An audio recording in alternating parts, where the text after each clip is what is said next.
అదే RTV app వార్తల్ని క్షణాల్లో చదివే అవకాశం ఉంటుంది. ఒక న్యూస్ పేపర్, ఒక టెలివిజన్ ఛానల్ మీ చేతుల్లో ఎప్పుడూ ఉంటాయి. వేళ ఏ రకమైనటువంటి అనుభవం లేక అనుకోకుండా ఒకేసారి ఊహించినటువంటి స్థాయికి పదవులకి రావడం, దాంతో సామెత చెప్పినట్టుగా సునకాన్ని తీసుకెళ్ళి కుర్చీలో కూర్చోబెట్టినా కూడా, మహారాజు గారి కుర్చీలో కూర్చోబెట్టినా మారదన్నట్టుగా వాళ్ళ తాలూకా ఆలోచనలు ఆ మాదిరిగా కనిపిస్తూ ఉన్నాయి.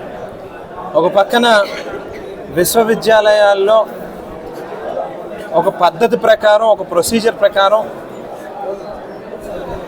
నామినేట్ అయినటువంటి వైస్ ఛాన్సలర్లని రాష్ట్ర వ్యాప్తంగా రాజీనామా చేయండి అని చెప్పి ఒత్తిళ్లు చేయడం ఒక వంతు అయితే, మరో పక్కన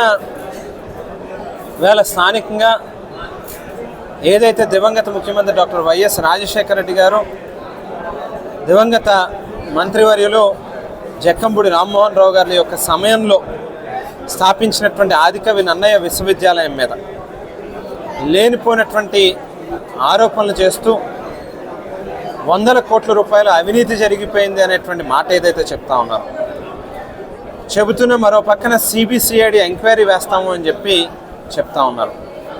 ఇవాళ ప్రభుత్వాన్ని డిమాండ్ చేస్తూ ఉన్నా ఖచ్చితంగా 2019 నుంచే కాదు, 2014 నుంచి 2024 వరకు ఆదికవి నన్నయ్య విశ్వవిద్యాలయంలో జరిగినటువంటి వాటి మీద సమగ్రంగా విచారణ చేయాల్సినటువంటి అవసరం ఉంది. ఎవరు తప్పులు చేశారు, ఎవరు ఆ సంస్థని అభివృద్ధి చేయడానికి కమిట్మెంట్తో పనిచేశారనేటువంటిది అప్పుడే స్పష్టత వస్తుంది. ఉద్యోగాలు అమ్ముకుని నిరుద్యోగుల్ని మోసాలు చేసినటువంటి తత్వం ఉన్నటువంటి వ్యక్తులు ఇవాళ చట్టసభల్లోకి వస్తే ఏ రకంగా ఉంటుంది అనేటువంటిది మన నియోజకవర్గంలో ఉన్నటువంటి పరిస్థితులే అద్దం పడతాయి. నన్నయ్య విశ్వవిద్యాలయంలో రౌడీ బ్యాచ్ల్ని, బ్లేడ్ బ్యాచ్ల్ని, గాంజాయి బ్యాచ్ల్ని, క్రికెట్ బెట్టింగ్లు చేసుకునేటటువంటి వాళ్ళని, భూదందాలు చేసేటటువంటి వ్యక్తుల్ని వీళ్ళని వేసుకుని వెళ్ళి ఈ మనిషే కనీసం 10th క్లాస్ పాస్ అవ్వలేదు, పిహెచ్డీలు, డాక్టరేట్లు చదివినటువంటి వాళ్ళని ప్రశ్నించడానికి వెళ్ళినటువంటి తీరు నిజంగా ఏ స్థాయికి ఇవాళ యూనివర్సిటీని దిగజార్చేటటువంటి ప్రయత్నం జరుగుతూ ఉందనేటువంటిది అర్థమవుతూ ఉంది.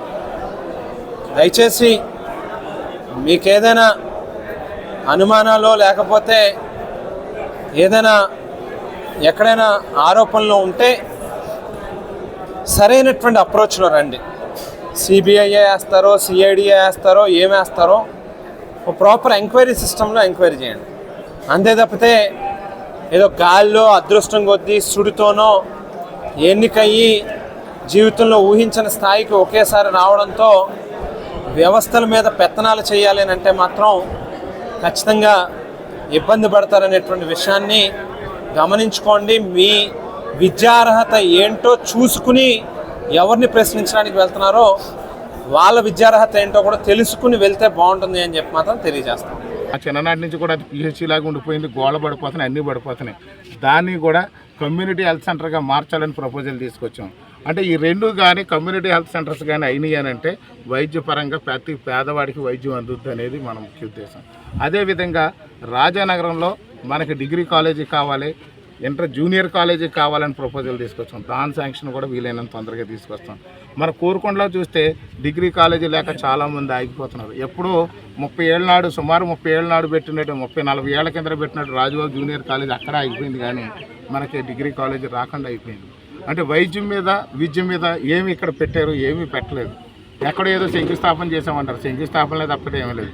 ఇరిగేషన్లో మనం కానీ చూసినట్లయితే ఇక్కడ లాస్ట్ 5 ఇయర్స్లో ఎక్కడ కూడా కాలువలు పూడికలు తీయకుండా, సబ్ కెనాల్ పూడికలు తీయకుండా రైతులు నీళ్ళు వెళ్తాక ఎక్కడా లేవు. అలాగే పంప్ హౌసులు చూస్తే పంప్ హౌసులు అన్నీ కూడా రిపేర్లోనే ఉన్నాయి. కొన్ని పంప్ హౌసులు పనికి రాకుండా పోయినాయి. ఇప్పుడు పుష్కర్ పంప్ హౌసులు కానీ చూస్తే 8 పంపులు ఉంటే 4 పంపులు మాత్రమే పనిచేస్తున్నాయి. ఏంటంటే రిపేర్ మెయింటెనెన్స్ చేయకుండా ఉంది. తాగునీరు మీద శ్రద్ధ లేదు. ఓ జీవో తీసుకొచ్చారు, డమ్మీ జీవో.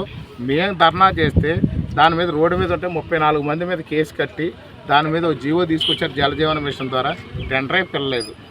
కనీసం ఆ గవర్నమెంట్ మీద చెప్పుకోవడానికి సిగ్గు. 7-8 సార్లు టెండర్లు పిలిచిన వర్క్ కూడా ఒకడు కూడా టెండర్ వేయనటువంటి అపనమ్మకంతో ఉన్నటువంటి కాంట్రాక్టర్లు. అలాంటి పరిస్థితుల్లో ఇక్కడ చాలా దుర్మార్గాలు ఉన్నాయి. ఇవన్నిటిని కూడా ఎదిరించి నన్ను ఎంత కించపరిచినా కానీ పర్వాలేదు, కానీ అభివృద్ధి మాత్రం ఆగదనే దానికి మాత్రం నేను రెడీగా ఉన్నాను. మొన్న ఏదో చెప్తున్నారు, మొన్న స్థానికంగా గతంలో పనిచేసినటువంటి ఆయన చెప్తున్నారు నాయకుడు ఏదో కనకపు సింహాసనం ఎక్కించారు. అది కనకం ఎక్కిందా లేకపోతే సరైనటువంటి మగాడు ఎక్కాడా అనేది ప్రూవ్ చేసిన తర్వాత మాట్లాడుతుంది తప్ప. మరిన్ని వీడియోస్ కోసం ఛానల్ ని సబ్స్క్రైబ్ చేయండి, లేటెస్ట్ అప్డేట్స్ కోసం వాట్సాప్ ఛానల్ ని ఫాలో చేయండి అండ్ లింక్ డిస్క్రిప్షన్ లో ఉంది.